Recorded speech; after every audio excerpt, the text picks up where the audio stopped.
अस्सलाम वालेकुम जी फ्रेंड्स, आज की जो टॉपिक है वो है आइसोथर्मल प्रोसेस। हम लोगों ने सीरीज स्टार्ट की हुई है क्लास 12 11th फिजिक्स के एफएससी पार्ट 1 चैप्टर नंबर 11। इस सीरीज में हम इन तमाम टॉपिक्स पर पिछली वीडियोस में बात कर चुके हैं।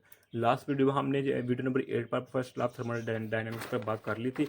आज हम इसकी जो फर्स्ट एप्लीकेशन है यानी कि आइसोथर्मल प्रोसेस पर बात करने की कोशिश करेंगे। फिर हम इसकी जो सेकंड एप्लीकेशन होगी adiabatic प्रोसेस उस पर बात करने की कोशिश करेंगे। ओके, तो आइए स्टार्ट करते हैं। बिस्मिल्लाहिर्रहमानिर्रहीम सल्लल्लाहु अला मुहम्मद सल्लल्लाहु अलैहि व आलिहि वसल्लम। आइसोथर्मल प्रोसेस, तो आइए इसको देखते हैं। सबसे पहले इसकी हम डेफिनेशन देखते हैं। A process which is carried out at constant temperature is called isothermal process. यानी कि एक ऐसा प्रोसेस जिसमें हमारे पास जो होता है टेम्परेचर वो कांस्टेंट होता है, टेम्परेचर जीरो रहता है, तो उस प्रोसेस को हम आइसोथर्मल प्रोसेस कहते हैं। क्या कहते हैं? आइसोथर्मल प्रोसेस कहते हैं। अब इसकी एक्सप्रेशन आ जाते हैं। In this process gas is allowed to expand or compressed isothermally. Okay, यानी कि अच्छा, ये पहले ये देखिए, हम एक बना लेते हैं। ये देखिए, ये हमारे पास क्या है? जार। ये हमारे पास एक कंटेनर, ये जार से अंदर ये हमारे पास क्या है? मूवेबल पिस्टन है। क्या है ये हमारे पास? क्या है? मूवेबल पिस्टन है। यानी कि इस पिस्टन को हम ऊपर और नीचे आसानी कर सकते हैं। ये फ्रिक्शन मुजाहमत पैदा नहीं करेगा। इसके अंदर हमारे पास गैस पार्टिकल्स हैं, और जो हमारे पास ये प्रोसेस है, ये हमारे पास आइडियल प्रोसेस है। यानी कि ये हमारे पास गैस पार्टिकल्स हैं, ये आइडियल गैस पार्टिकल्स हैं, ये रियल गैस पार्टिकल्स नहीं है। यानी कि इसको हम दूसरा नाम देते हैं पॉइंट पार्टिकल्स। गैस पार्टिकल दूसरा, आइडियल गैस पार्टिकल्स का जो दूसरा नाम है वो हमारे पास क्या है? पॉइंट पार्टिकल्स हैं। ओके, ये हमारे पास सिस्टम है, प्रोसेस है। तो देखें, इन दिस प्रोसेस यानी आइसोथर्मल प्रोसेस में हम गैस को एक्सपैंड करने की या कंप्रेस होने की इजाजत देते हैं। कैसे? आइसोथर्मली। आइसोथर्मली हमारे पास लिखा हुआ आइसोथर्मली। तो कहने का मतलब क्या क्या है कि हम गैस को इजाज़त देते हैं कि या तो वो एक्सपैंड हो जाए, यानी कि वो उसका यहाँ तक चला जाए, इस पिस्टन गैस फैल जाए, या फिर वो कंप्रेस हो जाए। आइसोथर्मी, आइसोथर्मी का Aahista Aahista slowly. Okay, thus boils law is applicable and product of its pressure and volume will remain constant।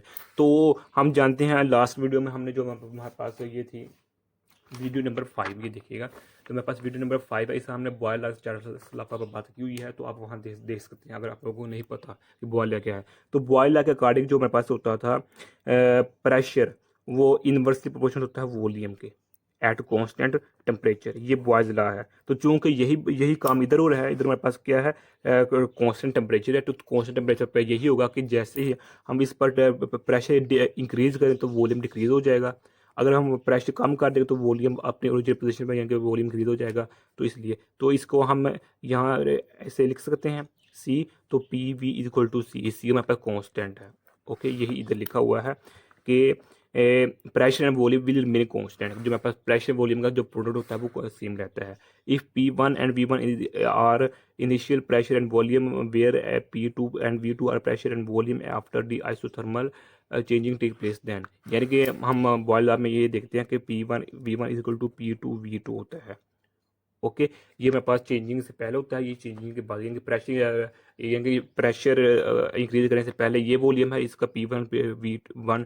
लेकिन जैसे ही हम प्रेशर इस पर अप्लाई कर देंगे, इसका वॉल्यूम डिक्रीज हो जाएगा, तो उस वक्त जो प्रेशर होगा P2 होगा, V2 होगा। ओके, तो अब देखें क्या है इसमें हमारे पास। इधर हमारे पास जो डेल्टा यू होता है वो जीरो होता है। डेल्टा यू क्या होता है? हमारे पास जीरो होता है। वो कैसे होता है? ये देखिए, delta U equal to zero. ये डेल्टा यू हमारे पास इंटरनल एनर्जी होती है। यानी कि कहने का मतलब क्या है कि अगर हमारे पास इसका टेम्परेचर कांस्टेंट है, टेम्परेचर कांस्टेंट मतलब होने का क्या मतलब है कि इसकी जो काइनेटिक एनर्जी है वो सेम है। काइनेटिक एनर्जी सेम का मतलब क्या है? इसकी जो इंटरनल एनर्जी है वो हमारे पास क्या है? बिल्कुल सेम है, कांस्टेंट है, जीरो है। ओके, तो इसलिए हम कांस्टेंट की जगह लेंगे, कांस्टेंट मतलब कि जीरो है। ओके, तो ये हमारे पास डेल्टा यू जीरो है। अब हम इधर first law of thermodynamics apply करते हैं। तो फर्स्ट लॉ ऑफ थर्मोडायनामिक्स के अकॉर्डिंग हमारे पास जो value Q is equal to delta U plus work होता है। ये हमारे पास फर्स्ट लॉ ऑफ थर्मोडायनामिक्स की इक्वेशन है। ये पिछली वीडियो में हमने ड्राइव की हुई है। ओके, अगर आप लोगों को आती है तो बेस्ट, अगर नहीं आती तो देख सकते हैं। तो यहाँ डेल्टा यू हमारा, ये हमारे पास जीरो है, तो ये work is equal to Q. ये हमारे पास Q is equal to work आ जाएगा। ये देखें, तो यही देखिए, ये लिखा हुआ है सब कुछ, आप इसको रीड कर सकते हैं आसानी। ओके, अब जो ये इक्वेशन कर लिया वो हमने ये देखे, इधर निकली हुई है इक्वेशन। इस इक्वेशन नंबर 3 कह रहे हैं Q is equal to W. अब इसका मतलब क्या है ये खुद आप रीड कर लीजिए। ओके, इसको मैं अपनी ज़बान में इस तरह समझा सकता हूँ। ये देखें कि जैसे ही हम इस जार के अंदर जो एनर्जी होगी in the form of heat inter करेंगे तो जो हमारे पास यह पिस्टन होगा ये ऊपर चला जाएगा, यानी कि इसकी जो ओरिजिनल पोजीशन होगी वह ये यहाँ से यहाँ आ जाएगा। ओके, पॉइंट ए से पॉइंट बी की तरफ आ जाएगा यहाँ पर। ओके, तो कैसे हुआ? क्योंकि हमने एनर्जी इसके अंदर इंटर की सिस्टम के अंदर in the form of heat, तो हमारे पास इसका वॉल्यूम यानी कि काइनेटिक एनर्जी इंक्रीज कर देगी, तो इस पर जो होगी गैस पार्टिकल इस पर फोर्स लगाएंगे तो ये जो पिस्टन होगा ऊपर मूव कर जाएगा। ओके, तो क्या हुआ कि हमने एनर्जी दी तो हमारे पास वर्क हो गया। ओके, इस फॉर्म को हम इस तरह लिख सकते हैं, इस तरह हम लिख सकते हैं। ये देखिए लिखा हुआ है, ये देखें, आप ये खुद रीड कर लीजिए कि क्या लिखा हुआ है। तो मैं समझा देता हूँ कि इसका मतलब क्या है कि जैसे हम ऊपर से वर्क करेंगे, सराउंडिंग से सिस्टम पर वर्क करेंगे तो इसका वॉल्यूम डिक्रीज हो जाएगा, यानी कि वॉल्यूम डिक्रीज होगा इधर आ जाएगा। तो वॉल्यूम डिक्रीज होगा तो इधर से जो एनर्जी होगी in the form of heat वो बाहर निकल जाएगी। ओके, इसका ये मतलब है। तो अब यहाँ तक हो गया। अब ये कंडीशन फॉर आइसोथर्मल प्रोसेस के लिए कंडीशन क्या है? Since in order to produce isothermal change heat must flow in और out the system and it requires time.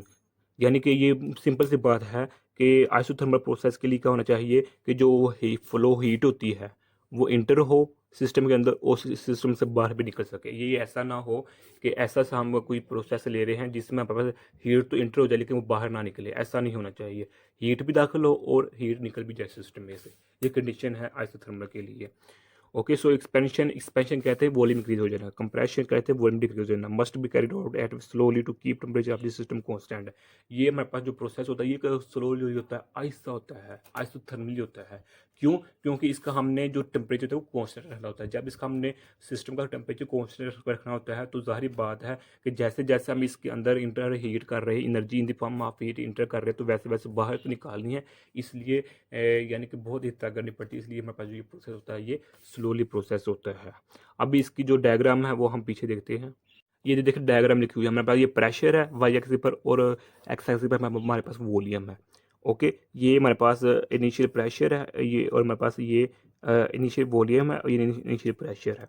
यानी कि जब हमारे पास इस पर हमने ना हीट इंटर की थी और ना हीट निकली थी, ना हमने इस पर वर्क किया था ना ही वर्क होने दिया था, तो इस वक्त इसकी जो हमारे पास V1 था और P1 था। ओके, लेकिन जैसे ही हमने इसके अंदर हीट इंटर की या हीट इंटर की और वर्क हुआ, उसके बाद इसका वॉल्यूम V हो जाएगा, V2 हो जाएगा, P2 हो जाएगा, या फिर इस हमने वर्क किया तो उस केस में हमारे पास V2 और P2 हो जाएगा। ओके, तो उस केस में देखने में हमारे पास ये कर्व आ रही है, ये कर्व क्या डिनोट कर रही है कि जो हमारे पास चेंजिंग है वो आहिस्ता आहिस्ता आहिस्ता आ रही है। यानी कि अगर हम हीट इंटर कर रहे हैं तो जो वर्क हो रहा है वो आहिस्ता आहिस्ता हो रहा है, या फिर हम ऊपर से वर्क कर रहे हैं तो हीट जो बाहर निकल रही है वो आहिस्ता आहिस्ता निकल रही है।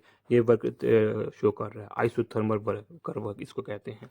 तो यही आज का मेरा सा टॉपिक था।